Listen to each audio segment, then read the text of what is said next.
In the previous lecture, I proposed some tasks for doing political theology in a global context. These tasks are to function in facilitating and supporting participation in the transformation of human society through critical knowledge born of subject-empowering, life-giving love and hope. What does it mean to speak of hope? We know that hope is the subject of manifold meanings and various interpretations given differing cultures, mythologies, literatures, psychologists, and religions. Christian teaching holds hope, along with faith and love, as one of the three theological virtues.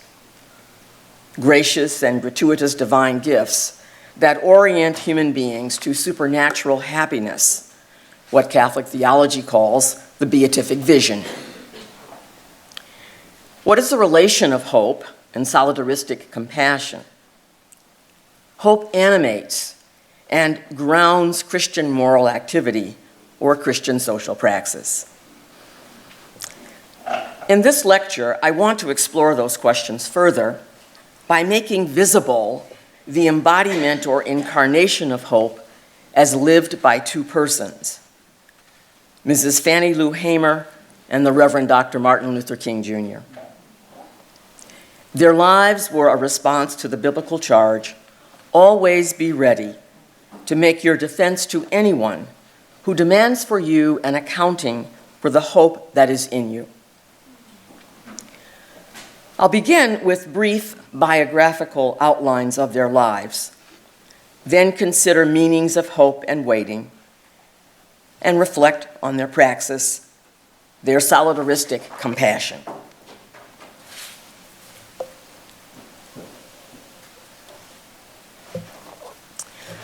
The general outline of Martin Luther King Jr.'s life is by now fairly well known. Deep Christian roots, watered by 3 generations of ministers, his own response to God's call at the age of 18, a relatively comfortable and segregated middle-class upbringing, an outstanding academic career at Atlanta's Morehouse College, then Rochester's Crozier Seminary, and doctoral studies at Boston University. This is the other end of Commonwealth Avenue. His 1953 marriage to Coretta Scott King and their decision to return to the segregated South, to Montgomery, Alabama, where King took up duties as a full-time pastor of Dexter Avenue Baptist Church. His leadership in the Montgomery bus boycott thrust him into an unparalleled role in national and international affairs. Passionate and prayerful, paradoxical, King's unflinching commitment to nonviolence and his ability to articulate and demonstrate a philosophy of action awakened the moral conscience of the country and gave hope, renewed hope, to thousands of oppressed peoples around the world. He was not yet 40 years old when cut down by an assassin's bullet. The details of Fannie Lou Hamer's life may be less well known. Born in 1917 in Jim Crow, Mississippi, to sharecroppers Lou Ella Bramlett and James Lee Townsend, Fannie Lou Townsend was the youngest of 20 children. James Townsend was a Baptist preacher, and Lou Ella Bramlett Townsend did domestic work in white people's homes. At the age of 6, Hamer was reeled into the backbreaking labor of cotton picking by a plantation owner's cruel promise. Pick 30 pounds of cotton for the sweets she loved, Cracker Jacks and cake. By 13, she was picking between 200 and 400 pounds each day for $1. The demands of seasonal labor ended her formal schooling at the age of 12, but she continued developing her reading skills through Bible study. At 24, Fannie Lou Townsend married Perry Hamer, a tractor driver on the Marlowe plantation, and for 20 years, the rhythms of family life and plantation work filled her days and nights. At the same time, Hamer was ever alert to the indignities and injustices that Black people endured. She questioned the iniquities of their circumstances. She said, "Sometimes I'd be working in the fields, and I'd get so tired, I'd say to the people picking cotton with me, 'Hard as we have to work for nothing, there must be some way we can change this,'" close quote. Fannie Lou Hamer was 44 years old when she began the shift from suffering injury to speak out against that injury. Hope in waiting and waiting in hope. The Brazilian educator Paulo Freire regards hope as an ontological need. We cannot live without hope. We cannot be human without hope. African Americans had been waiting, hoping for substantive and thoroughgoing change in American political culture for more than a century. Moved by prophetic anger, they resisted despair. They lived and practiced the virtue of hope. Between 1863 and 1963, to the degree that Black women and men had hope, were hopeful, they lived within a legally contrived space and time derived and extended from chattel slavery. Their movements and motions were circumscribed by cruel, divisive, insulting, segregated signs, whites only and coloreds only.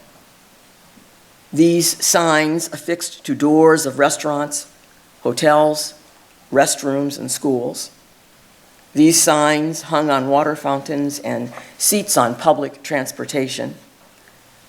These signs carved a negating social imaginary that defied the Emancipation Proclamation, the 14th and 15th Amendments to the United States Constitution. Those signs intended to weary through the weight of protracted waiting. Those signs intended to wither hope, yet hope resists, is resilient. Hope envisions new possibilities, inspires different futures, generates new social imaginaries. Moreover, hope, as Thomas Aquinas teaches, is conducive to action. The hope of Black people synthesized freedom, decision, and action in order to express itself in healing and creating in history. Yet hope can wait. What might it mean to wait? In the Hebrew Bible, to wait means to hope. To hope means to wait. In Hebrew linguistic usage, to wait denotes activity rather than passivity, as it often applies in our English language. 4 Hebrew verbs refer to wait. The 2 most relevant here are yakal, meaning to await with expectation and with hope, and quava, meaning to wait for within the tension of enduring waiting. To wait for, to expect. To wait is to hope. To hope is to wait actively as one lives and moves and thinks and struggles in the tension. From a mountain of despair, a praxis of hope. One way of deepening our understanding of the civil rights movement is to appreciate it as prophetic performance.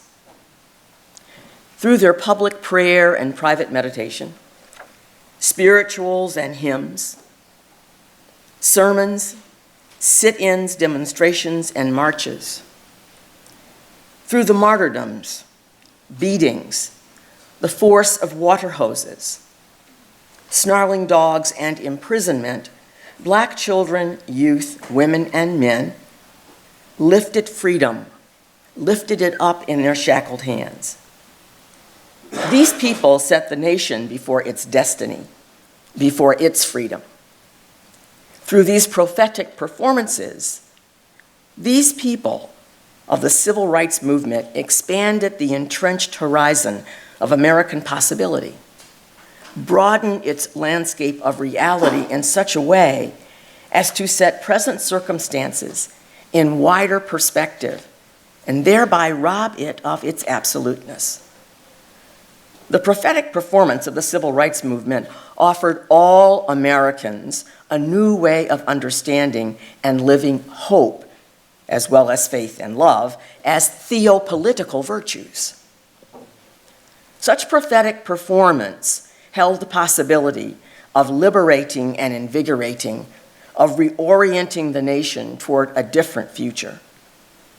And most important of all, such prophetic performance clarified for all who would listen that God does not absolutize the present. Thus, we should be wary of taking it with excessive seriousness. Martin Luther King Jr. was motivated by a deep hunger and thirst for justice, a willingness to embody, to incarnate hope, and by the belief that unearned suffering is redemptive. For King, the civil rights movement was a spiritual movement, a movement based on hope. In its authentic telos, he concluded, was neither desegregation nor integration, but the realization of beloved community. Hamer maintained that her Christian faith made her responsible for others. Not only did she adopt and care for 2 children whose families could not provide for them, she defended and protected field workers. Speaking about this early period, she remarked, "I asked God to give me a chance, to just let me do something about what was going on in Mississippi," close quote. That opportunity presented itself when a young civil rights worker sought her participation in voter registration campaigns. Hamer understood the social activism of the movement as the consummation of her faith. Faith, she said, is the substance of things hoped for and the evidence of things unseen, quoting scripture. We Negroes had hoped and we had faith to hope, though we didn't know what we had hoped for. When the people came to Mississippi in 1964, to us it was the result of all our faith, all that we had hoped for. Our prayers and all that we had lived for day after day hadn't been in vain. In 1964, the faith that we had hoped for started to translate into action. Now we have action, and we're doing something that not only will free the black man in Mississippi, but hopefully will free the white one as well.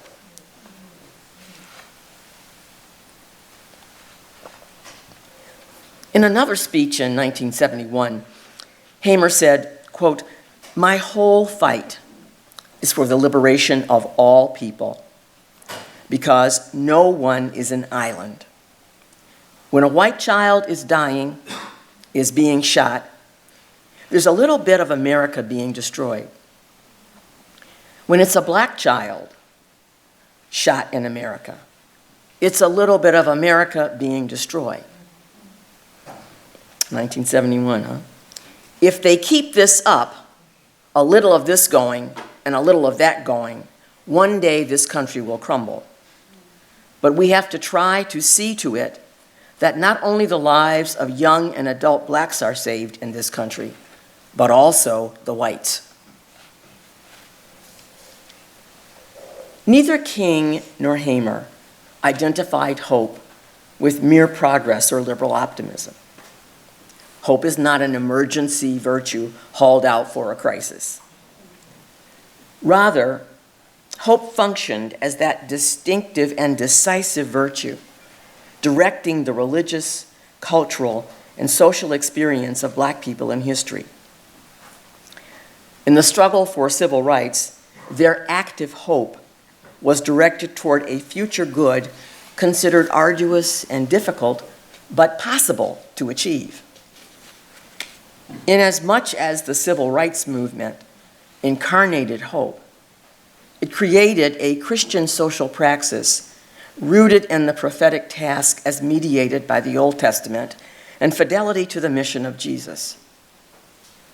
Their hope oriented them toward the holy new future who is God.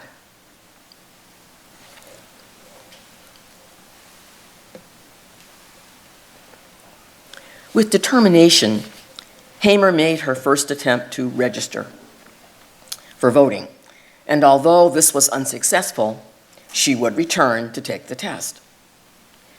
She did so despite reprisals against her family, against other Blacks, and against herself. She continued to struggle for change. In June of 1963, she and 4 other women who were citizenship school teachers were arrested returning from a meeting when the bus stopped in Winona, a small town near Greenwood, Mississippi. Taken to the local jail, Hamer was recognized, singled out, and beaten savagely. By the end, Charles March writes, quote, "The flesh of her beaten body was hard. One of her kidneys was permanently damaged, and a blood clot that formed over her left eye threatened her vision." In this situation, in her agony and anguish, it was difficult for Hamer to lead the imprisoned group in prayer and singing. But in hope, she gathered herself and began to sing, "Paul and Silas were bound in jail." This brutalization left Hamer in considerable recurring pain and emotional trauma, but she did not back down. She said, "People need to be serious about their faith in the Lord. It's all too easy to say, sure, I'm a Christian, and talk a big game. But if you're not putting that claim to the test, where the rubber meets the road, then it's high time to stop talking about being Christian. You can pray until you faint, but if you're not going to get up and do something, God is not going to put it in your lap," close quote. She understood the social activism of the civil rights movement as the consummation of her faith. It was living hope.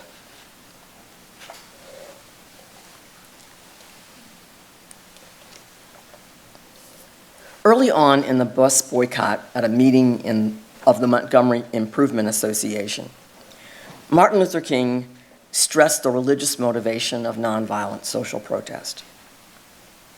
He said, "In all our doings, in all our deliberations here this evening, and all of the week, and while whatever we do, we must keep God in the forefront. Let us be, in all of our actions, Christians. But it is not enough for us to talk about love. Love is one of the pivotal points of the Christian faith. There is another side called justice. And justice is really love in calculation. Justice is love correcting that which revolts against love. Standing beside love is always justice, and we are only using the tools of justice," close quote. Repeatedly, he emphasized the importance of love. To meet hate with retaliatory hate would do nothing, he said, but intensify the existence of evil in the universe. Hate begets hate. Violence begets violence. Toughness begets a greater toughness. We must meet the forces of hate with the power of love. We must meet physical force with soul free. King joined justice and love to creative exercise and practice of hope. and by love he meant agape. For him, the social mission of the church required that it embrace the desire of beloved community with agape as its regulating ideal. Only through agape, he insisted repeatedly, quote, could they elevate their souls and also creatively transform society, close quote. King not only took responsibility for his own life and his life in a segregated and dehumanizing world, he not only urged others, black and white, to engage in this task of solidaristic compassion for themselves, but organized a way for individuals and communities to assume collective responsibility for reconstituting themselves anew. What King proposed was, quote, not human concern for the future on the basis of individual and group egoism, but the creative embrace of hope. King was a realist.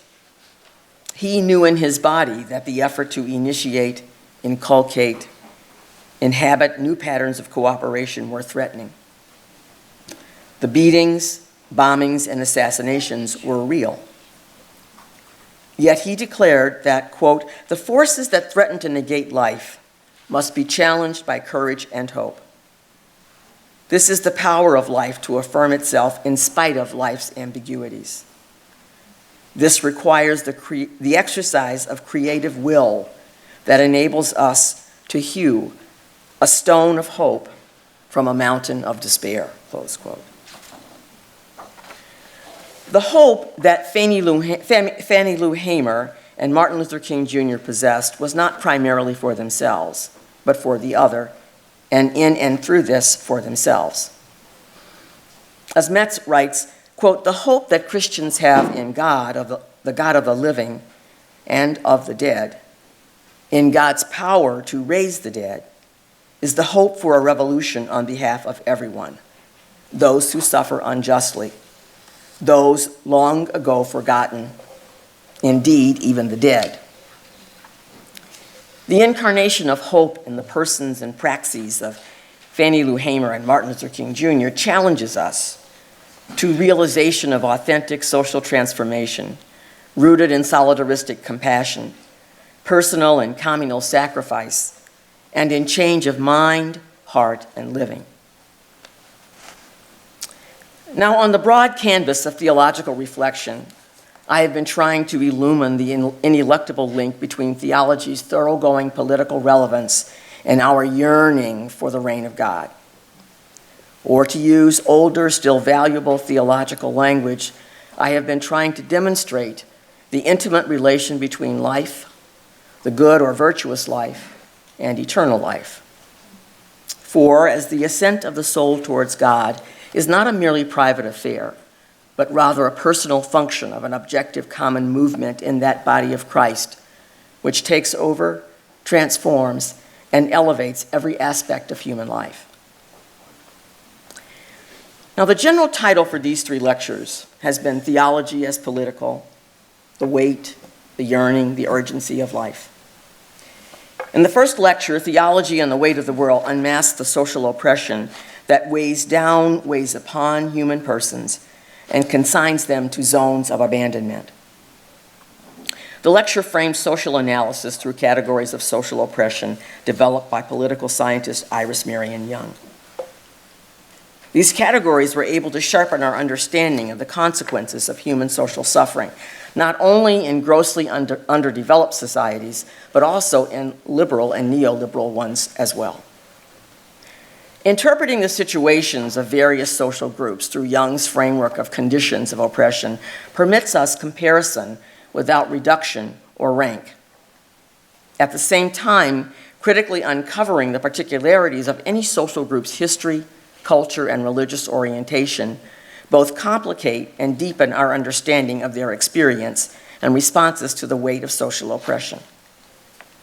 A key way of figuring that weight was to turn to the social criticism of prophecy or prophetic critique. Here, the 8th century prophet Amos proved suggestive. Across millennia, the weight of possessive acquisitiveness, deceit, and indifference crushed the poor, and make a mockery of religious ritual and observance. The cry of the prophet must be theology's own. Let justice roll down like waters, and righteousness like an ever-flowing stream.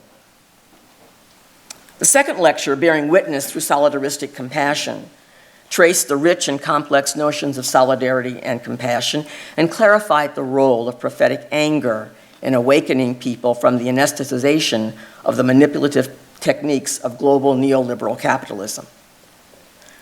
The objective of investing compassion with a two-part structure, critical understanding, and recognition of the intrinsic connection between the lives and flourishing of the poor and our own, was to prevent compassion from being reduced to mere moralism or to a trope. The prophetic anger of Jesus provides criteria for the prophetic anger of Christian responses to the suffering of the poor. And finally, that second lecture identified some of the tasks of political theology in relation to solidaristic compassion. This third and final lecture, giving an account of hope, opposes our enmeshment in racial idolatry and urges ways to hope. The civil rights movement, as Martin Luther King Jr. organized and explained, was a movement of hope. It was a movement of theology and faith as political, a political, theological movement of hope. King's life, the life of Fannie Lou Hamer, and the lives of thousands of other women and men of all races were a response to the biblical charge to account for their hope. In these lectures, I have tried to advance a notion of political theology that, above all, grounds itself in Christian discipleship, that interrogates intersecting global power dynamics and relations that shape not only technology, but the economic and geopolitical configurations that flow from these, that opposes the oppression of all human persons, particularly those constructed as social others. A theology that seeks to collaborate with all people of goodwill and bringing about conditions for human and social transformation. If theoretical analysis has not been uppermost in these lectures, it is not because I dismiss theory. My aim has been to bring us close to situations of social oppression and social suffering, to uncover that which often is hidden and concealed, that which we wish to avoid, that from which we recoil. I want to thank your faculty, your dean, for inviting me for this opportunity. I thank you for your attendance, your keen interest and attention, and I have felt your intellectual and spiritual companionship these days. Finally,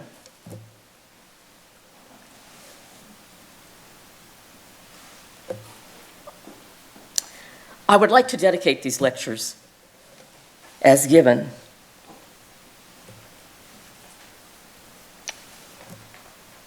to the memory of the Reverend Dr. Letty Manville Russell, who was professor of theology here in this divinity school for nearly 30 years. She was a towering feminist theologian of her generation, and she dedicated her theological vocation to making it possible for women in all parts of the world to exercise their own, to dialogue and to collaborate with one another, and to collaborate with all women and men of goodwill in mending creation. The seeds she has sown have flowered and will bear fruit in years to come. Thank you very much.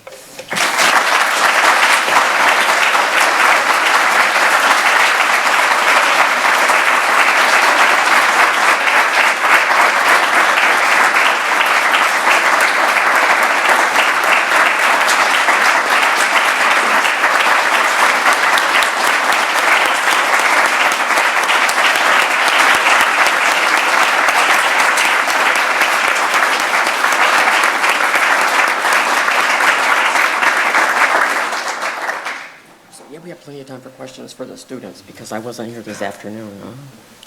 We have time for some questions, and as in the past, please identify yourself when you ask a question and wait for the microphone to come to you. Just tell us if you're a student, faculty member, or whatever.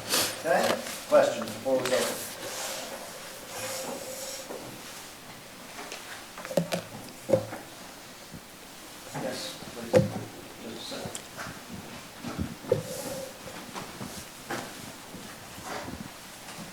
Thank you so very much for your lecture.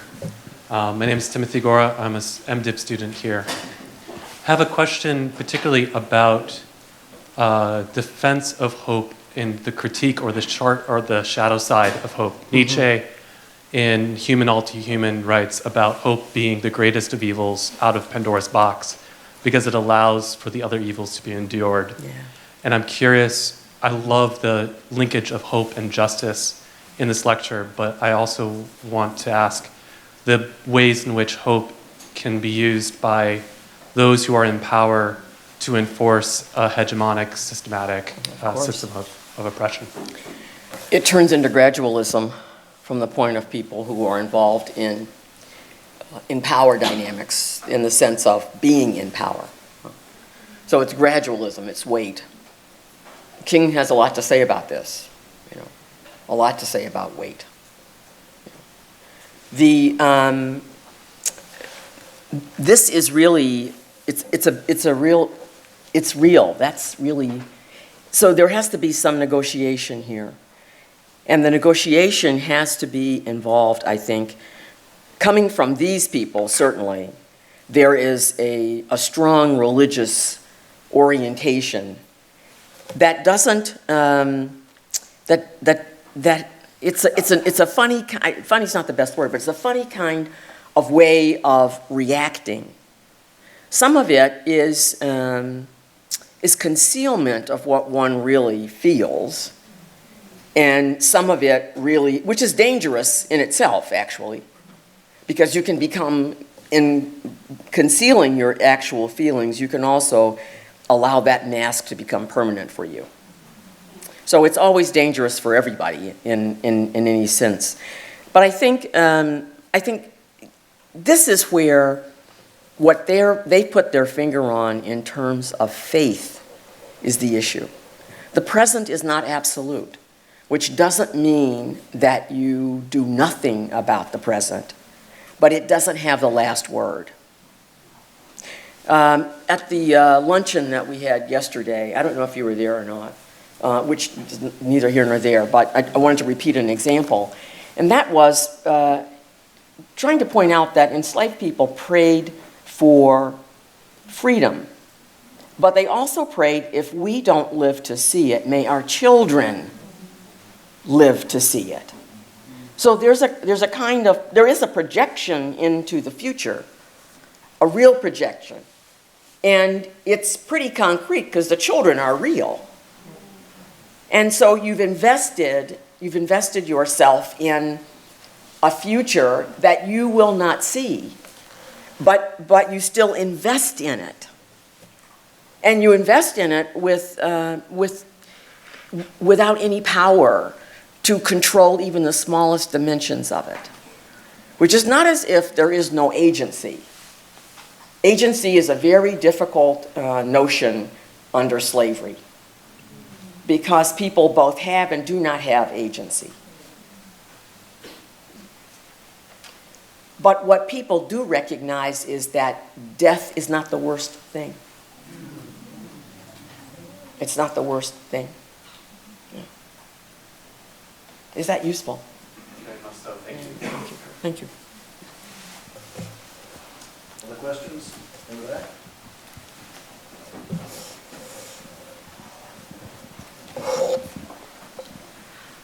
Hi there, my name is Sophia Gamber. I'm a first-year MDiv. I just want to thank you so much for being with us over this week and for all that you've shared with us. I was struck in this lecture about the recurring theme of social activism as the consummation of our faith. And that really is what brought me back to faith. After experiences with the church, when the church was more about maintaining the status quo than challenging it.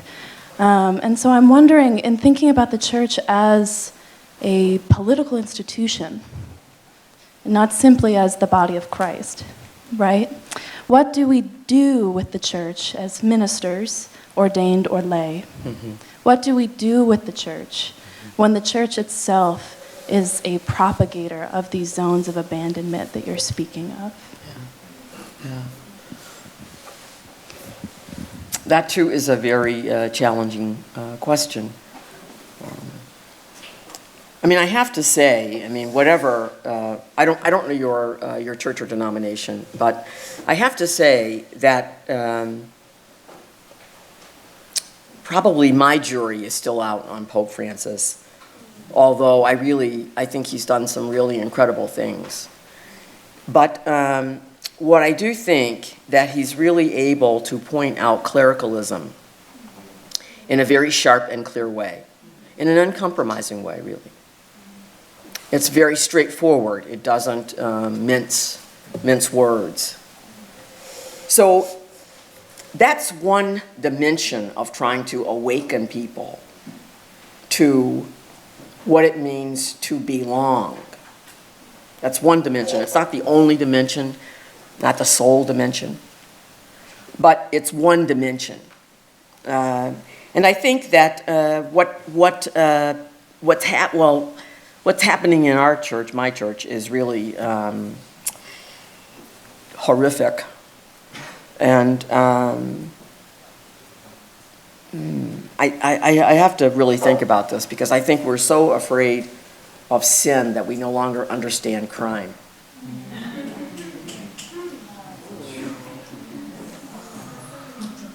I think we are so afraid of sin we no longer understand crime. But we have forgotten, I think, that there is a twinning of those two. There is a twinning of those two. I think one of the things is, there are probably some people here who John Caputo is so infuriating, you know, but he's also wonderful. And so if you read What Did Jesus Deconstruct, it's an older book, but he gets at us. What we do and don't do. And he also gets at the church's plan B. The church's plan B. Plan A is the reign of God. So the thing is to think about, how do we work for plan A? How do we work for plan A? We can't bring it about because it's a gift from God. We can't bring it about because it's a gift from God. We can't bring it about because it's a gift from God. But we can get ready for it. And getting ready is living differently. Okay? If it's here, we have to get ready to receive it. And if it's not here, it's because we're not ready. So there has to be a way of helping us to get ready for it. And the getting ready has to be serious. We all have different roles. James Cone always said, this is his voice, I write, and that's how I fight. So we all have different ways of struggling or fighting for the reign of God. The thing is to be faithful to the way that you have. And support and encourage one another. That's the thing, you know. I don't know if that's useful or not. Maybe you have something, or somebody else has something they want to say, which is great.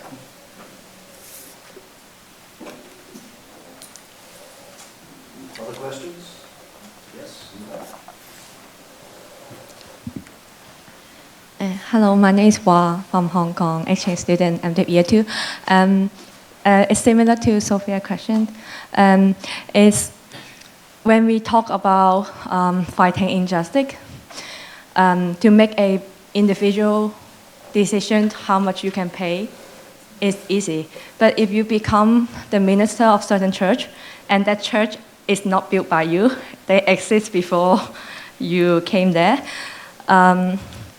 we have a tension that whether we should bring the politics inside the church or keep it political free. But everyone leave the decision to everyone to make their own spiritual journey or make their own decision for how much they can fight for or what kind of justice they can fight for. Because if in Hong Kong situation, it will be very difficult. Some people think that we should fight until we cannot fight. Some people think that we should surrender to Communist Party earlier, then our church can survive. Even within the church is so divided. And being a of authority of a minister, is it ethical to kidnap the whole church on your side? So it's like, yeah, so I'm very struggle. Yeah, in China, it's very difficult to the Wang Yi, Pastor Wang Yi. He is very outspoken, but not only him being arrested, the normal member, the church, the bank account being freeze, they're being fired. And then this kind of struggle, how we can manage when we are facing so chaotic world. Thank you. That's a lot. And I don't fully understand your situation. I would have to really, that's the point about solidarity. You have to know what you're in solidarity with. And you have to really know that. That's the other cognitive dimension of compassion, of solidaristic compassion. But I'll say this, discipleship costs. It costs you in your own life somehow. And there are many examples that you can identify in the larger Christian tradition of this cost being paid. I mean, if you can think, I'm sure people are thinking of Oscar Romero. Being a disciple in the sense of being faithful to your conscience. Today is Malcolm X Day. So this is the day, the 21st of February. Malcolm X was faithful in his conscience to what he began to learn and understand. He went through several conversions, and it cost him to become a human being. And it costs each of us something. So I think you have to understand in your own context what it will cost you to be a human being. And by cost, I mean it could be not having a job. It could be losing something very important to you, an opportunity, a scholarship. There are many things that I can't even begin to, you can come up with them yourself. And that's really where I think we all learn. And we all learn this at some point in our lives. Every single person does. We pay for our choices in a certain way. This is the point about take up your cross and come follow me. There will be something there for you to bear. Something.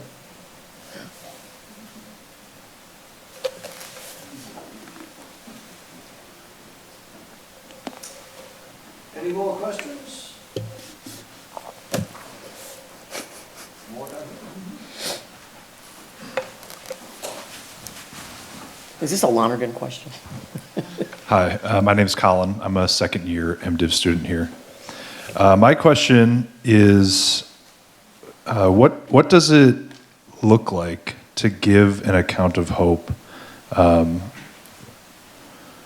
Let me restart. What does giving an account of hope look like when it might be given from someone who's in a social position that has benefited from the systems of oppression that you talked about in your first lecture? Mm-hmm. And how does one in such a position, or that has grown up benefiting from such a position, give an account of hope that is not tied to those perhaps privileges and powers, so that the hope doesn't appear that the hope is that whatever privilege or power that person in that social position might have experienced? Mm-hmm. These are all very good and challenging questions. And I don't know if the person who asked the question about allies is here. I was thinking about that overnight, and you can just tell him, one thing you can do is vote. So that's just that little part over there. That's one way to be an ally, is go vote. It's a very obvious and real thing. But your question is the question of how do you get out of the water you are in? Because you're in it. Lonergan is, okay, so I asked you if you had a Lonergan question. See, okay, so has a more elegant way of framing it, about how is a mind able to pull back from a civilization when that mind is completely wedded to that civilization. in the first introduction, in the introduction of Insight. Roman numeral 11, I think. It's very difficult, and it means that you very well may have to reconfigure the way you think about your life.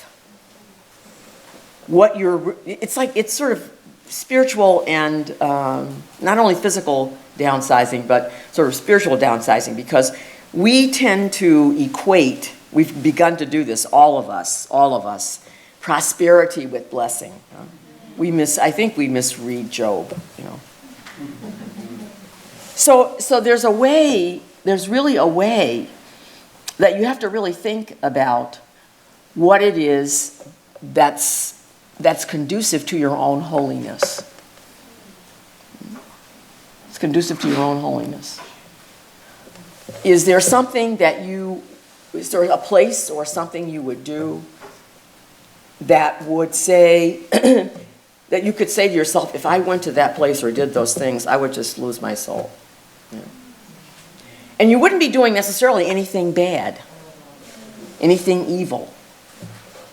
You would just be so caught up in all of it that you wouldn't have clarity.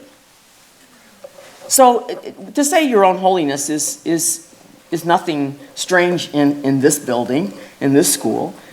The fact of the matter is that if you're studying ministry, I mean, that's what you're being called to. All humans are called to holiness. You know, we're all, the Orthodox Church talks about our deification, you know, becoming more and more like God. Well, that has a political dimension to it. It's not something off and esoteric in the corner.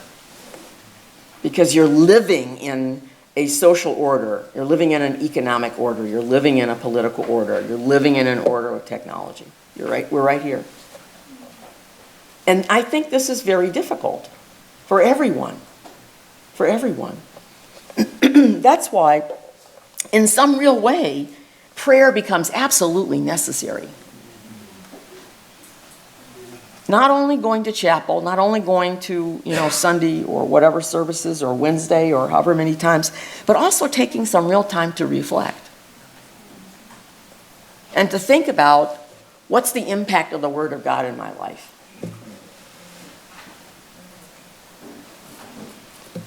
It's hard to do.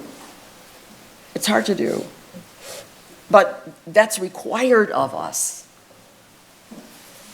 Does that make any sense to you? And it's hard to be honest with ourselves. Because we put up little, things around and, well, I really want to do that, but they're really pressing me to do this, and so, well, I'll just have to do it because there's no one else who can do it. There's always someone else. There's always someone else. There it is. Further questions?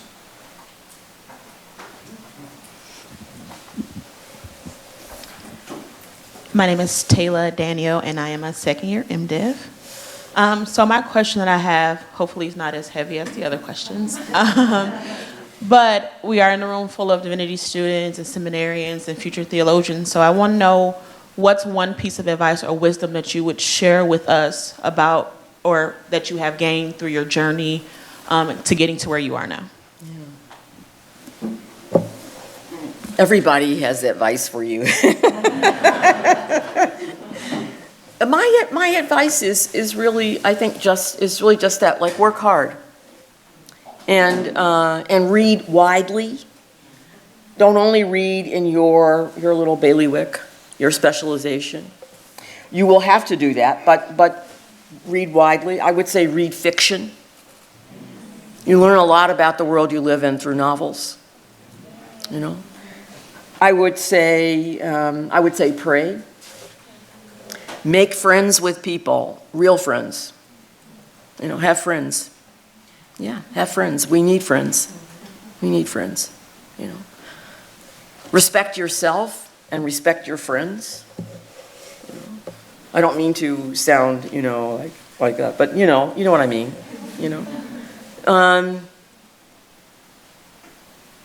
Love God. That's what I would say. That's what I think we all are trying to do. You wouldn't be here if you weren't trying to do those things. You know, you wouldn't be here. Because it's much too difficult. It's much too difficult. You know, the book a week is 250 pages, you know, and there's 4 of them.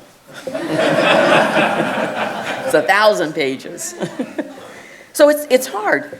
But the thing is, this is where you have to learn to study together. We can't always be living in competition. This is one of the things that we all have to learn in the academy. It's not all about this.